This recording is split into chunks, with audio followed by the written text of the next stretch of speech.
Okay, like I was saying, this is going to be a fight between Britannia and Seleucids. Britannia is pretty obvious what's going to bring. It's going to be 6 chariots, well, maybe a couple cavalry units, I don't know, but it's going to be a lot of chariots. Either 4 or 6 chariots, chariot archers, 6 slingers, and probably either 6 head hurlers or a mixture of head hurlers and chosen swordmen. I don't know. We'll have to see. And for Seleucids, we're probably going to see a lot of pikes. Pikes will be the way to go with Seleucids. We're probably not going to see a lot of heavy cavalry. We'll probably see Javcav, maybe 6 Javcav. That would probably be feasible. But the key, of course, for Seleucids is going to be a lot of pikes. Just pikes everywhere. Because that's going to be able to... against Britannia, you really can't use cavalry to protect your missiles, so you have to use pikes to protect your missiles and to fight. Again, I'm curious about what army Warhawk brought, but it has to be something along those lines. Definitely.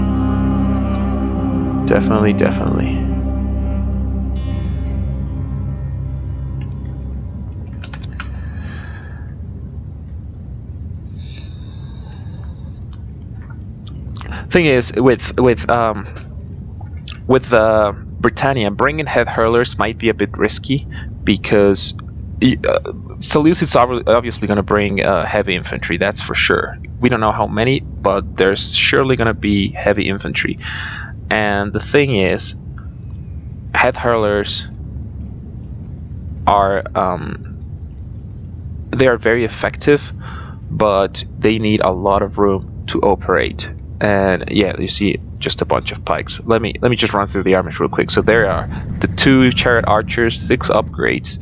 We got the 6 slingers, 6 slingers, gold, and it's gonna be 6 head hurlers. Are they head hurlers? Yep, he opted for the head hurler army, 4 upgrades. So that's probably gonna be gold attack and bronze defense. And then the chariots, we got 4 chariots, 4 warlord, gold attack, and I don't see any other cavalry. Oh no, never mind, it's 6 chariots. So 6 warlords and the 2 chariot archers. So yeah, that's the standard army. Let's take a look at Seleucids.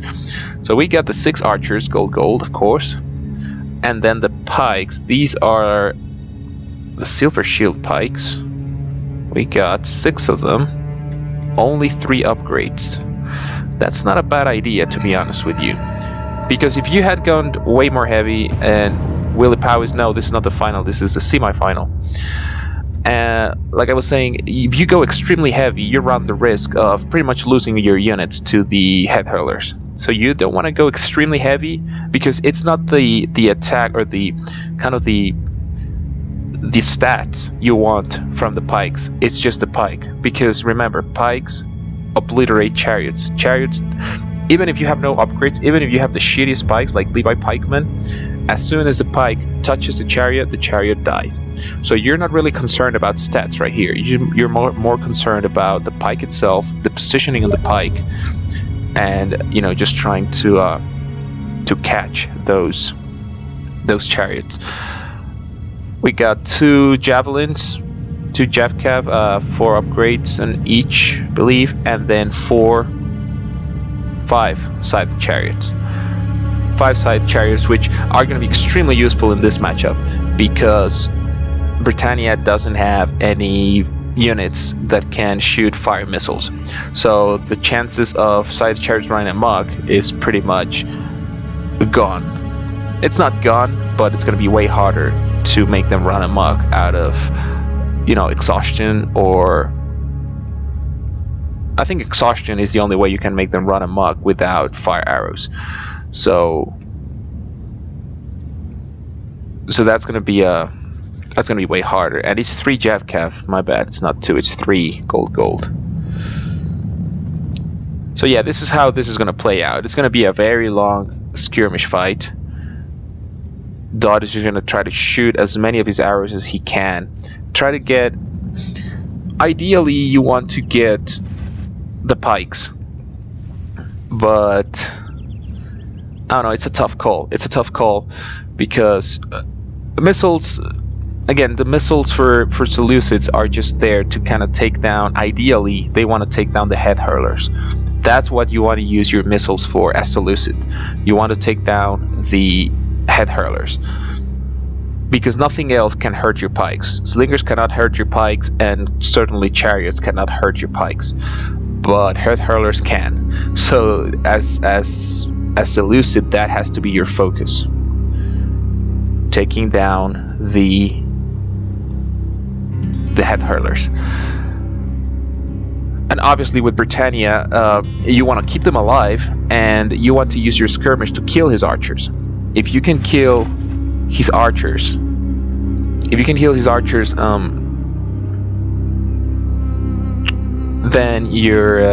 kill Seleucid's archers, then for Britannia, your head hurlers will be kind of free. Not free totally, but they'll be at much less risk, and you'll be able to get better shots at the infantry, and then after you're done, you'll be able to, after you run out of ammunition, or heads in this case, after you run out of heads, then you'll probably be able to engage the pikes hand to hand. So yeah, right now this is what's going to happen. We're just going to see Seleucids trying to shoot down the enemy missiles, or actually the enemy head hurlers. Problem, of course, is they have to get through the slingers first, and that's where the advantage for Britannia lies, because he can pretty much, if Britannia manages to exchange his slingers for Seleucid's archers, that's a win-win situation for Britannia. Remember, you want to keep your head hurlers alive. If you can keep your head hurlers alive, you can win this battle. So it wouldn't actually be a bad idea for Britannia to go for the archer fight as soon as possible. Just try to go for the missile fight. Try to kill as many Seleucid archers as you can, so that your head hurlers have an easier time shooting the enemy phalanx. You also have to take into account these chariots, but accounting for chariots in Rome Total War is, you never know what's going to happen. Chariots are just way too unpredictable. Just most of the time is a matter of luck, but that's just the way it is. Just the way it is, my friends. I remember, yeah, this is the ideal place for Seleucids to fight this battle.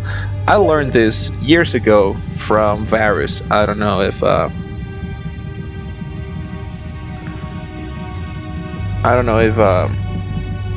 if you guys remember Varus, but he taught me about these the patches, the rough patches of grass. They actually do make your units slower. Like your chariots, they will be slower in this area.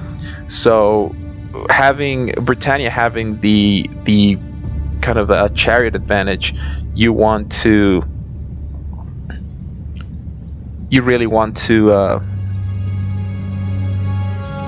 catch them in this area. Like if Seleucid brings the Javcav over to this area and fights these chariots, they will be able to catch them. These chariots will not be able to get away, because they do get slowed down by this, I guess, tall grass, I guess we can call it. Varus taught me that. Rest in peace, Varus, wherever you are.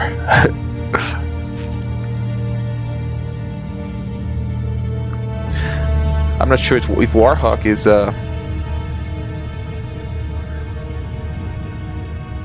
I'm not sure if Warhawk is aware of that.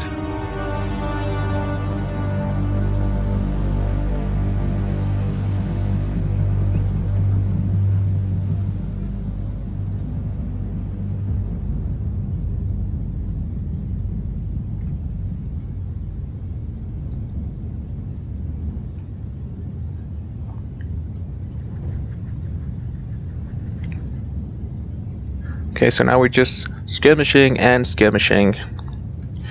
I don't think they're shooting. I don't think they're in range. I think Britannia or Daud in this case is just relying solely on his chariots to get the job done. But that might not be enough, honestly.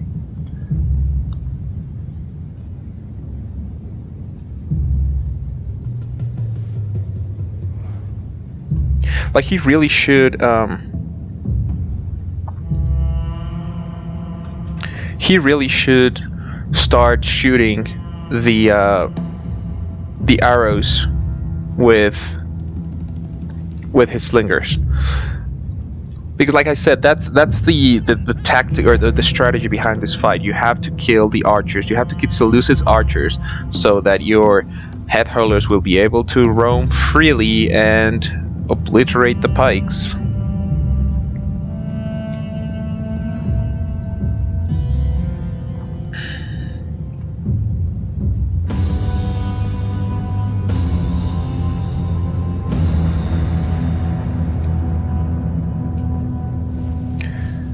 And there he goes. Apparently he's now going to move in, and they might start the archer fight or the missile fight. And yep, if he gets a good engagement, then Britannia has the upper hand.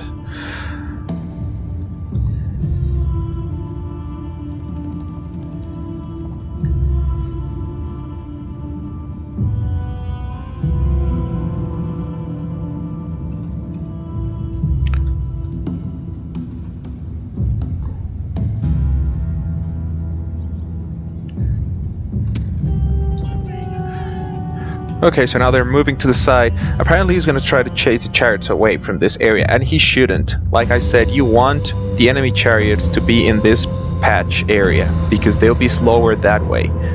And if you want to catch them later, you can do so easily.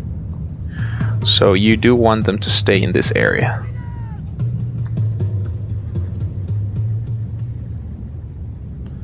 So chariot archers still shooting, still firing.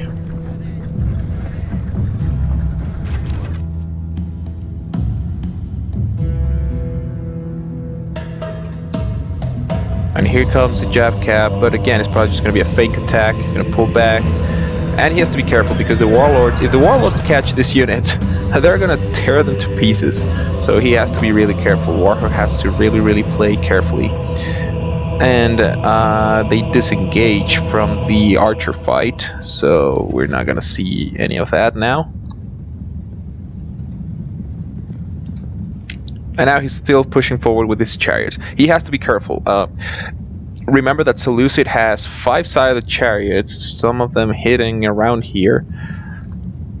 And Britannia army is too spread out. Like, half its army is half a map away. So he cannot bring support quickly. He will not be in time. So he has to be very careful not to get this unit caught in fight with another chariot.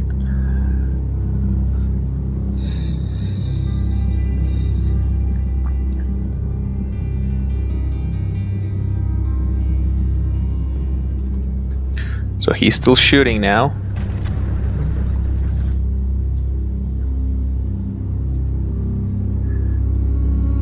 Will Poise, what did Varus teach you? I missed that. I was talking about the thing that Varus taught me years ago was that the chariots, that, like for example in this matchup, setting up in this area is ideal for the non-chariot army, because chariots become slower when they run through these patches. Like, their movement speed is slower. So if you manage to have them here, you know, even if they're shooting at you, when you run after them with cavalry, you'll be able to catch them. They will not be able to get away, because only, I don't know, for some reason chariots get slowed down in this patch, in the patches, but not cavalry. So you can catch them with your, I don't know, light cavalry or whatever you send at it. So you always want to have the enemy chariots lurking around this area of patches, so you can catch them easily.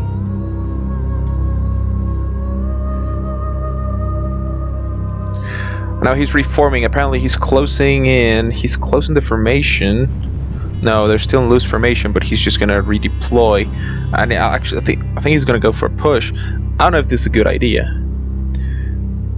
The strength of Seleucids in this case is going to come from pretty much staying as closely packed together as possible.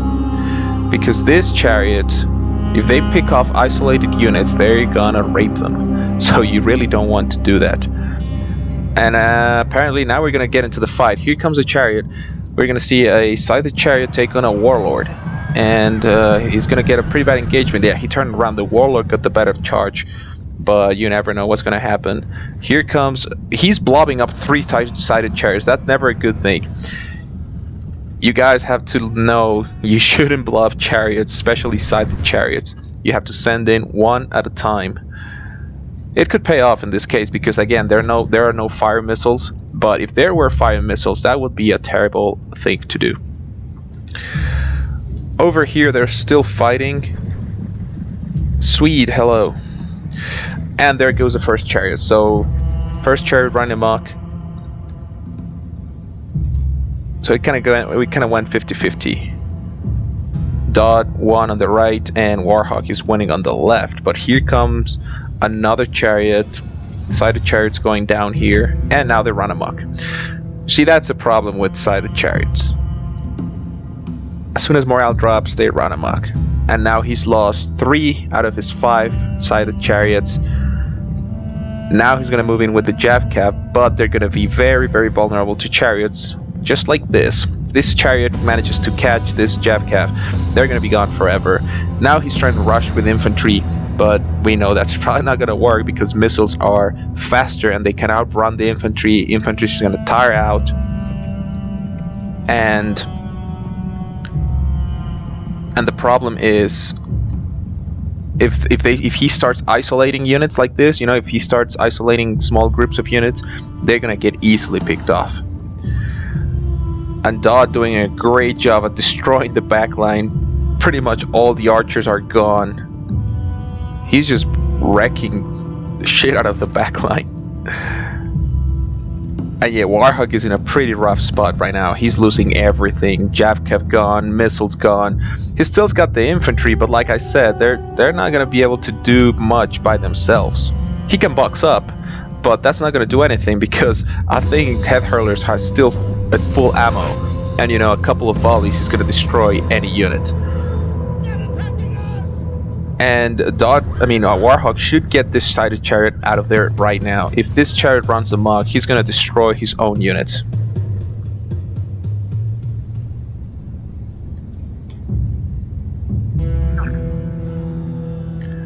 Still running after the Javcav. But honestly, like I said, I don't think there's much he can do. Another sided chariot. No, these are pikes. They can hold their own. I mean, they're really good pikes. There's the best pikes for Seleucids, but just not enough. They're not as strong as other pikes, like Royal Pikes or Sacred Band.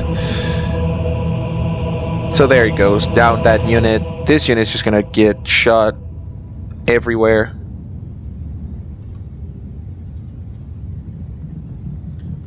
And now he has to be careful. No pikes down. Warhawk completely missed the opportunity to rape that unit. And now the general is probably going to go down to the chariots. On this side, again, Seleucid try to push forward, try to press forward, but missiles are just going to eat them alive. There's really not a whole he can do. He's never going to catch them. The enemy warlord shows his worth. And he just admits defeat. Nothing. Any of our warriors would He admits die defeat. There was really nothing he could do. I mean, it was just a matter of time. Daud was just gonna outplay him in the end. So that's gonna be it. That's the game.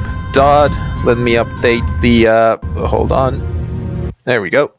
So Daud takes the game. That's a victory for Britannia over Seleucids, and now Daud is in the finals of the tournament, and Warhawk will go to the bronze match for the 3rd place. He's going to be fighting Lynx to see who takes this 3rd place in this tournament. Great game for both players. Really interesting, a really hard matchup to play. A lot of micro needed, but I think that was a really good game. Anyways, we're gonna set up the final games of the tournament. Don't go anywhere because the best part of this is about to come.